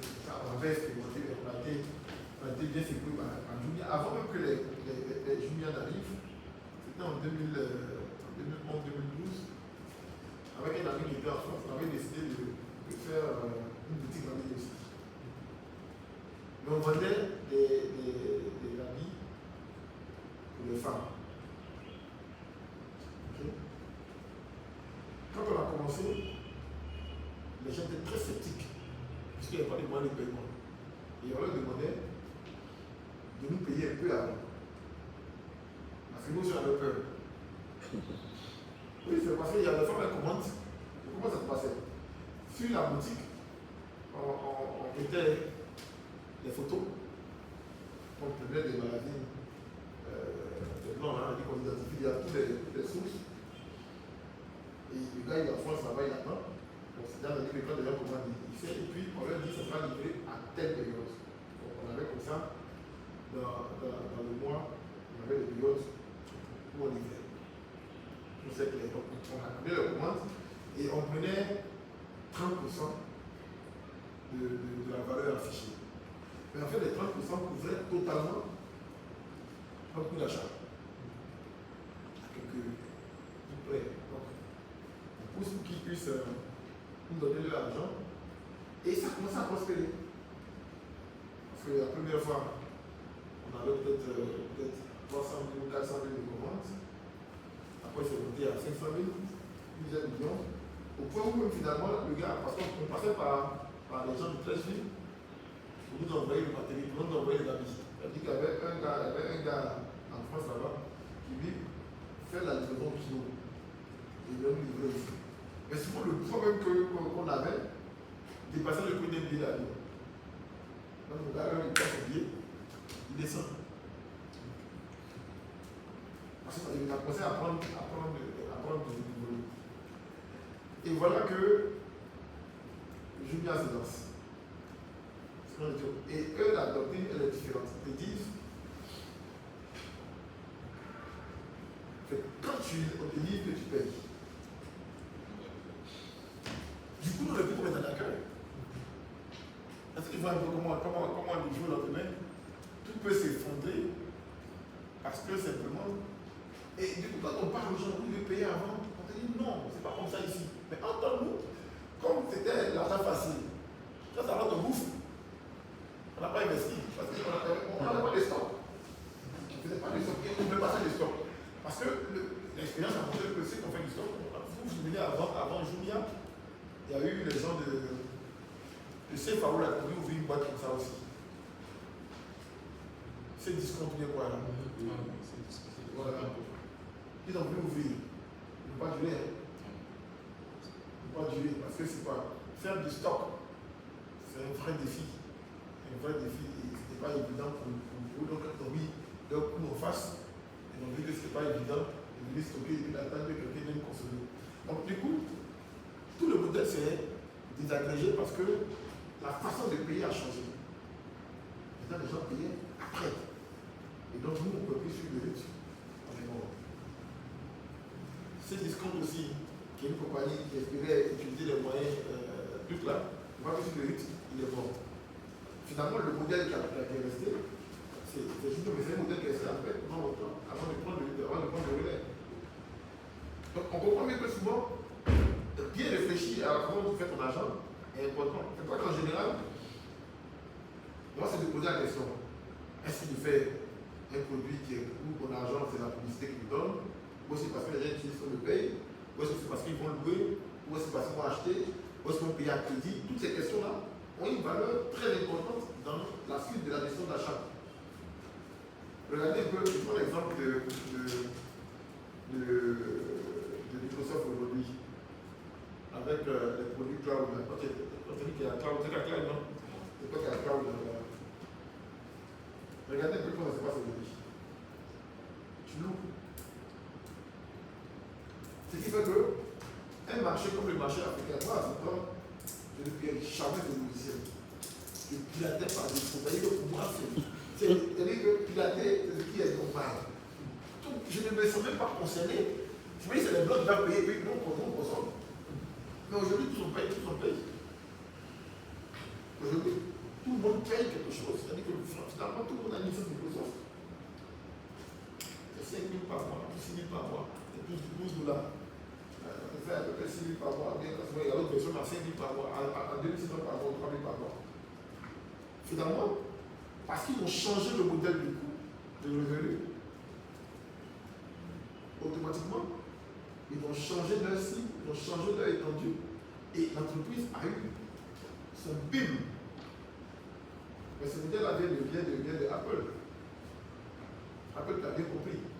La musique, il y a tous les pirateurs de CD. Ok? Donc il n'y a pas de problème. Au lieu d'aller payer CD à 10 000, je vous loue ma musique. Si tu payes 1000 francs par mois, tu vas voir toute la bibliothèque. Après la bibliothèque. Mais finalement, il y a combien de personnes qui sont abonnées sur ces plateformes-là? Ils sont beaucoup plus nombreux. Donc finalement, il s'est fait beaucoup d'argent parce qu'il a choisi encore une fois de plus le bon modèle de vente. Est-ce que ça vaut la peine pour moi d'aller vendre directement aux femmes qui sont à Gabé mes figurines? Parce que je n'ai pas les moyens de faire ça, je vais aller chez la grosse dame, marcher du boulot, puis vendre mes affaires, j'ai ma page, je vais donc définir ce modèle de revenu là. Donne de la substance à tout ce qu'on va faire derrière. Parce que c'est ce qui conditionne en même temps ma structure de coût. Ma façon de vendre définit ma façon de dépenser. Donc, mes stocks, comment je distribue, qui sont, comment est-ce que je touche mes clients, tout ça, c'est parce que je me suis posé la question de savoir comment est-ce que je vends, que je sais comment est-ce que je dépense. Et c'est important pour moi d'avoir toujours cet équilibre, quand on parle de dépense, ça, la lecture, en fait, l'équilibre entre ce que je dépense et ce que je gagne. Mais ce n'est pas juste la théorie, c'est comme la dame qui est assise au plancher, qui le matin, quand elle a encaissé 10 000, elle sait qu'elle ne doit pas dépenser 10 000. Elle doit dépenser 4 000 ou 3 000 parce qu'elle sait qu'il lui faut encore mettre un peu plus d'argent pour répondre plus d'articles après. Si les deux ne sont pas équilibrés, ça ne va pas. Et souvent, ce qui peut tuer, par exemple, ce qui a tué les gens de ces discours, quand je regarde, eux, ils vont acquérir le matériel en payant. Ok? Ils le stockent en comptant sur des gens qui vont payer par la suite. Mais qui c'est quoi ces stocks-là? Hein? Et le spot. Donc finalement, le modèle tient plus. Regardez un peu les supermarchés. Eux, c'est les meilleurs. Eux, c'est les meilleurs. C'est quand on regarde le digital, c'est vraiment les meilleurs de la place. Parce que voilà des gens qui, quand ils négocient avec les fournisseurs, ils leur disent on va vous payer sur 30 jours. C'est-à-dire quand tu vas négocier la tomate, par exemple, je passe le nom à Cosima, par exemple. C'est pas quand tu négocies des tomates, quand tu perds le temps. Cosima te dit vous te payez dans 30 jours ou dans 60 jours. Okay? Sauf que chaque jour, il vend la tomate. Donc finalement, qu'est-ce qu'il a? Lui, son argent rentre. Quand tu patientes. Donc en réalité, en plus de la vente qu'ils ont des gens qui théorisent, qui font une deuxième source de revenus pour eux. De la marge, parce qu'ils ont choisi le bon modèle. C'est pas finalement, c'est eux les plus beaux investisseurs. Parce qu'ils ont plus du cash. Plus suffisamment d'argent. C'est-à-dire qu'ils ont l'argent des fournisseurs. Ils ont 2 mois de fournisseurs. Parce qu'ils ont dans leur poche en permanence. Donc, vous voyez comment ça peut changer toute la structure parce que simplement tu as bien pensé à la façon dont tu vends et la façon dont tu achètes. Le bon équilibre te donne beaucoup de possibilités. Tu peux venir dire, toi, tu es un nouvel entrepreneur, je compte tout mon salaire pour aller acheter des choses et puis en espérant que ça va venir un peu. Non, tu es mort. Tu es mort. Tu ne peux pas développer ça. Oui, je veux investir dans le transport, je vais être un compte à crédit. Tout le monde sait qu'on a fait un an. Bien. Parce que le crédit, si je rembourse 200 000 par mois, que j'espère avoir 300 000 francs par mois dans le transport, j'ai 100 000 qui me reviennent à moi. Finalement, par ce sens, ça a été une fois de combien? De rien. C'est-à-dire que finalement, c'est la banque qui m'a aidé à faire de la richesse. Donc souvent c'est le vrai frein de là, parce que souvent quand on dit non, je n'ai pas les moyens d'investir, je n'ai pas ça, parce que la décision d'aligner sa structure de revenus à sa structure de coût, elle est assez importante parce que ça nous permet souvent de prendre juste le nécessaire. Je donne l'exemple de ce qu'on a fait quand je parlais un peu de biens de l'échange avec Orange là. Ça coûte cher, non, parce que pour payer, c'est pas de bonne, on ne peut pas le payer. On ne peut pas payer, on ne peut pas l'argent pour ça. C'est pas chez un transitaire, on lui dit écoute, on a business ou pas. Sauf que, on va te payer en 10 jours. C'est-à-dire que quand tu dépannes, 10 jours, 15 jours après, on va te payer. Tu le donnes à Orange, quand tu donnes 5 jours après le l'argent. Après la journée, qu'est-ce qui se passe? C'est le transitaire qui a la capacité, qui a financé l'opération. Donc quand je prends l'argent de mon client, j'enlève ma part, je lui donne sa part. Juste tranquille. Donc finalement, est-ce que j'ai eu besoin d'investir de façon colossale? Non. C'est pour ça que cette étape-là, sur le revenu, comment est-ce que ton argent se fait et comment est-ce que tu dépenses, c'est une étape qui est cruciale. Et souvent, on ne se pose pas souvent les questions, on pense seulement au client et on dit au client, mais on ne pense pas à comment est-ce qu'on va dépenser et sachant comment est-ce qu'on définit les moyens de dépenser. Quand c'est équilibré, on gagne. Et c'est durable. Quand ce n'est pas équilibré, finalement, pas le pas. Après, le point de moi, c'est pas équilibré, finalement, je peux aller chercher les indicateurs clés. Comment est-ce que je peux me dire que mon entreprise va bien ou ne va pas bien? Mais quoi? Est-ce que j'arrive à avoir de l'argent? Est-ce que mes clients sont contents? Est-ce que ça, c'est des questions que je me pose. Déjà, les KPI, ce n'est pas quelque chose de plus, mais ça va toujours revenir à mesurer sur ce qui te met dans de l'argent. Et toujours, est-ce que mon client va bien? Est-ce que leur problème est résolu? Est-ce que j'ai mon argent? Est-ce que mes fournisseurs. Voilà le KPI que je vais définir. À la fin de la journée, je vais structurer mon affaire. À partir de quoi? À partir du problème des gens. Et comme j'ai compris le problème et que je sais que finalement, si je mesure le problème aujourd'hui, que quelqu'un d'autre a vu la solution, tout le monde va chercher à les faire. N'est-ce pas? La preuve, la cabine téléphonique. La cabine était bien aujourd'hui, mais tu n'es pas le seul à pouvoir aller payer les R100.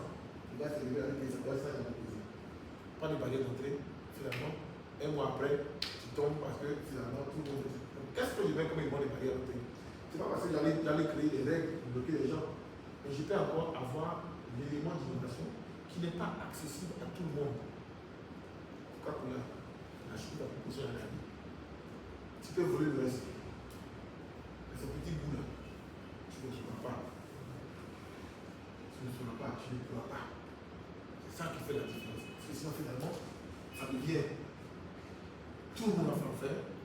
Et finalement, tout le monde vend et plus personne n'achète. Créer la barrière, c'est souvent ça, c'est le rôle aussi souvent des États où les régulateurs jouent ce rôle souvent pour les entreprises de taille. Tout le monde peut venir dire, je suis opérateur en Côte d'Ivoire, on te dit non. On va une barrière d'entrée, on va un montant faramineux que tu vas payer, que tu ne vas pas payer. On va par exemple, à tout cas, c'est la proposition qui est la montre, on va une barrière d'entrée que les candidats, pour pas être candidat, c'est ça d'aller combien? C'est ça en fait. Finalement, ça te permet de protéger au moins. Et ça, c'est cette barrière d'entrée. On te dit que c'est pour le moment. Ce n'est jamais insurmontable. Ce n'est jamais insurmontable. Et ce qu'il faut retenir, c'est que le fait d'avoir eu cette initiative-là pendant la création d'entreprise ne veut pas dire que c'est fini. Parce qu'à tout moment, les problèmes évoluent. Donc, on ne structure pas l'idée une seule fois, mais finalement, on va refaire l'exercice, mais en permanence. En permanence, parce que chaque fois, on aura un problème, on va aller chercher à avoir la cible, on va chercher à avoir la solution en face, on va chercher à voir si on ne peut pas redéfinir pour donner de valeur, et toujours savoir ce qui donne de l'argent, est-ce que c'est plus ça donne plus de l'argent, est-ce que ça nous coûte, est-ce que ça nous coûte toujours. En permanence, ça dépend de ma façon de. Ce n'est plus juste un BP pour dire que j'ai un go pour commencer, mais c'est toute une initiative qui me permet d'avoir constamment le regard tourné vers quelque chose de nouveau et de façon structurée et simple. Voilà un peu c'est ce quoi je voulais partager. Donc pour essayer de conclure un peu ce que j'ai dit au départ, après vous poser des questions sur la question, c'est que c'est important de clarifier ce qu'on veut faire. Quel est le problème qu'on veut résoudre? Si on n'a pas identifié le problème qu'on veut résoudre, il va nous être difficile de pouvoir le structurer par la suite. L'idée, et avec ce qu'on a fait comme modèle de travail, on peut structurer. Mais le dernier conseil qu'il nous donne, c'est de passer à l'action rapidement. Il ne faut pas attendre. C'est le marché qui teste. Ce n'est pas les commentaires le gars qui a dit dans le mâchoire, là, donc il va te dire quelque chose. Il faut aller tester. Il faut oser tester. Il faut oser tester. Et parce que j'ai testé, j'ai compris ce qui ne va pas. Ça va tuer, ça va m'agresser, ça va me rendre plus fort. Et donc je vais réajuster, je vais apprendre et je vais revenir. Et je comprends pour dire qu'une idée non structurée reste un rêve. Et voilà les rêves là, tu vois, on court jusqu'à un moment donné, on est en avion. Et puis le rêve, à un moment donné, on est en pied, on ne marche plus. Tu vois un peu comment ça peut ne pas être structuré le rêve. Mais quand on commence à le structurer, ça peut devenir une entreprise. On peut pouvoir passer de l'idée à l'entreprise, asseyons-nous, posons-nous les bonnes questions, parlons aux bonnes personnes, et à la fin, l'idée deviendra la grosse entreprise qui va changer le monde. Merci.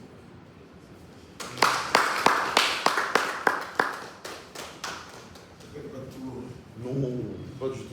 On est dans le time exactement. On est à moins d'une minute, 1h30. Ok, merci beaucoup. Merci beaucoup, Jean-Louis. Je pense qu'il doit y avoir beaucoup de questions. Hein, parce que moi-même, j'en ai. Mais je vais vous laisser commencer. Comme c'est vous qui êtes. Non, parce que c'est tellement intéressant. Et en fait, à chaque fois que tu parlais, moi, j'essayais de mettre en lien sur comment je mets en pratique tel conseil. Et donc, j'ai peut-être 2 questions. Mais ce n'est vraiment pas des questions théoriques. C'est des questions sur ton expérience. Bon, je vais peut-être commencer et puis ça va peut-être ouvrir l'appétit à tout le monde. C'est en fait, après 12 années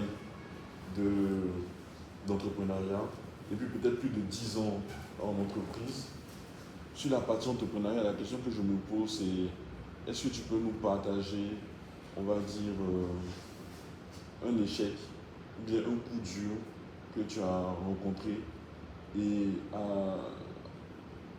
sur la base de ce coup dur, de cet échec-là, quel est le conseil que tu te donnerais si tu pouvais revenir dans le passé? Beaucoup de coups durs quand même. Il n'y a pas seulement que quand même. Il faut peut-être en citer un au début. J'ai parlé un peu de conflit entre associés. Je vais parler du départ un peu de conflit. C'est-à-dire quand j'ai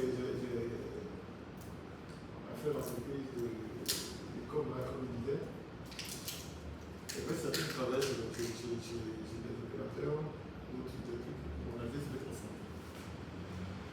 Et moi j'avais une activité qui tournait déjà, dans ce bien, parce qu'on avait un gros projet en ce temps, au Burkina, on avait de l'argent qui tournait, donc j'utilisais l'argent de ce projet-là pour faire vivre la chose. Et par la grâce de Dieu, on a eu une commande assez intéressante. Et donc, je dis à mes associés, donc, c'est le moment pour nous de chercher à acquérir les outils, à se commander, à se mettre en place. Mais j'ai eu l'impression que je venais de briser le rêve de certaines personnes qui là, on est rentré en conflit. Non seulement, ça veut dire que l'argent qui est rentré, les gens se disent que tout ce qui est rentré devient du bénéfice. Je dis non, ça ne passe pas du bénéfice. Donc, on est rentré en conflit au point où c'était quelqu'un que j'appréciais beaucoup. Mais le gars, il a failli me boxer. Oui, il a failli me boxer. Je t'ai dit la vérité, il a failli me boxer. Il a dit que. Parce que je lui ai dit, je ne te donnerai rien. Et non seulement parce que seulement au début, quand ça commençait, j'étais le seul signataire. Donc il demandait l'échange des signatures. Et après l'échange des signatures, je m'assurais que vous ne devez plus €1. Donc pendant la période où le remboursement, où il devait me rembourser, c'était une grosse tension. Et finalement, là où on pouvait nous verrouiller la verrouille, c'est-à-dire qu'il s'est même auto-flagellé au point d'aller verrouiller la compagnie, là où il avait la possibilité. Je lui ai dit, mais non, tu vas être en train de tuer mieux. Je préfère vendre. Plus le vendre à vie. Je prends tout. Mais ce qui m'a raconté seulement maintenant, ce n'était pas le fait de perdre de l'argent, c'est le fait de perdre la vie. Parce que pendant la période là, c'était difficile comme relation. Par exemple, on était amis. pas le côté financier qui était le culture du système moral avec l'argent qui est privé. Autre expérience, vous parlez peut-être cette fois d'argent, on a perdu de l'argent. C'est-à-dire qu'on a eu, on a voulu lancer un produit dans son temps, qu'on appelle par carte, là. On a voulu lancer. Donc on s'est beaucoup investi. Beaucoup d'argent. Et on est parti jusqu'à chez le régulateur pour avoir un agrément qu'on pensait être le bon agrément. Et on lance le produit. Et on dit non, on n'a pas le droit de le faire. Et pourtant, on avait engagé beaucoup d'argent. Du jour au lendemain, tout est arrêté, tout est fermé, et tu le fais. C'est Internet d'appel.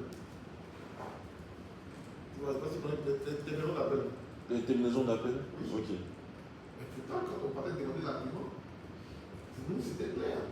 On a dit ce qu'on va faire avec. Pour les genre roaming, c'est ça, ou bien inter? Pour tout le monde. Normalement, c'est en ce temps, il y avait Skype qui était là. Ouais. Et quand tu appelais le Skype, tu peux appeler sur tu vois, ça se fait un niveau de mobile, il y avait des équipements qu'il fallait acheter, tout ça, D'accord, ok. pour le faire. Et puis nous, on avait même pris même de la bande avec l'opérateur. C'est ça. Fort. Ok. Les autres sont coûteux. Ouais. C'est assez coûteux comme équipement. Notre petit argent, on allait payer dans la structure de la chose, on avait trouvé les clients qui nous donnaient du trafic. Et du jour, on venait, tac. Mais pendant qu'on nous coupe comme ça, les hackers continuent d'utiliser encore notre bande. C'est ça.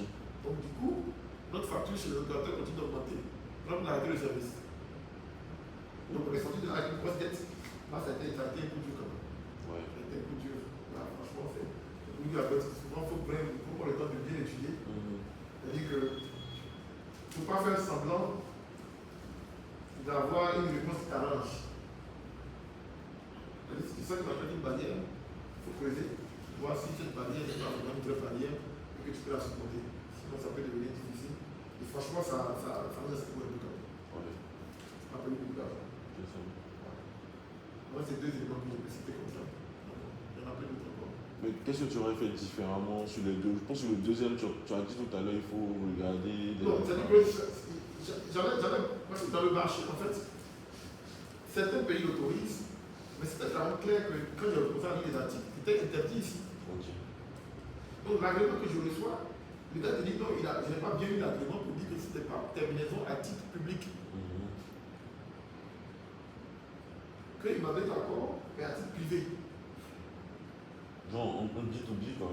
Voilà. Ok. Que si c'était pour l'entreprise, si tu veux terminer, c'est pas besoin. D'accord. C'est autorisé. Le point d'élément public, c'est pas autorisé parce qu'on n'est pas tout le temps. Très content, on a eu les choses, on était content d'avoir le temps d'étudier. Toujours, c'est le même principe. Quand on ne fouille pas, on perd. D'accord. L'autre côté, avec les amis, ce qui m'a plu par contre, parce qu'après, on a recommencé à se voir. Quand j'ai commencé, quand je suis à la M2, on a étudié un cas qui parlait un peu de ça. Il était dans... Mais c'est pas le cas. C'est pas de la formation. C'était seul de la formation. Tu m'as parlé, tu as parlé un peu des associations qui capotent parce qu'on le passe avec l'auteur. Et puis vraiment, j'avais l'impression que le cas avait été inspiré de notre cas. Mais ils sont venus là, je l'ai rappelé. Il dit quand c'est fait des mal. Il faut que tu ailles tester à mieux. Donc j'allais me convaincre. Je dis, ah, voilà. Que voilà ce qui s'est passé dans le temps. Il faut lire ce document. Donc je lui ai donné mon support de cours. Il dit, mais André, le gars a nous observé. Hein. Il dit, tu vois un peu, si on avait pris le temps de savoir, il y a des choses qu'on devait éviter en nous. On n'a pas évité. Mais on est comme tout le monde. C'est-à-dire que notre conflit là était conflit comme tout le monde. Et ça m'a fait vraiment mal au niveau personnel. Quand le gars il boudait quoi. Ça a permis de réparer un tout petit peu la relation. Mais on n'est plus, on ne va pas savoir comment on va parler, on n'est plus associé, c'est fini. Voilà. Moi je voulais faire ça différemment en étudiant, en prenant le temps de bien se poser des questions avec les associés. Voilà. Mais c'est associé encore un peu. Ok, C'est une très bonne question. merci beaucoup. Autre question? Moi j'ai une question pour le concerne la confiance. Parce que c'est vrai que au début, tous ces séries petits trucs, évidemment, c'est la même que ça ne marche pas. Peut-être parce que on ne connaît pas les bonnes personnes. On va encore montrer qu'on soit crédible vis-à-vis de quelqu'un qui peut nous confier, qui peut marcher. Donc pour cela, en fait, moi personnellement, c'est un projet professionnel que je me suis établi et j'essaie quand même de dérouler. Et à un moment donné, on est confronté à une pseudo-crise. En fait, bien qu'on soit en activité, on a vraiment envie de se lancer. Mais en même temps, on peut pas se casser du rythme, en fait, du jour au lendemain, le rythme de l'entreprise, et puis c'est le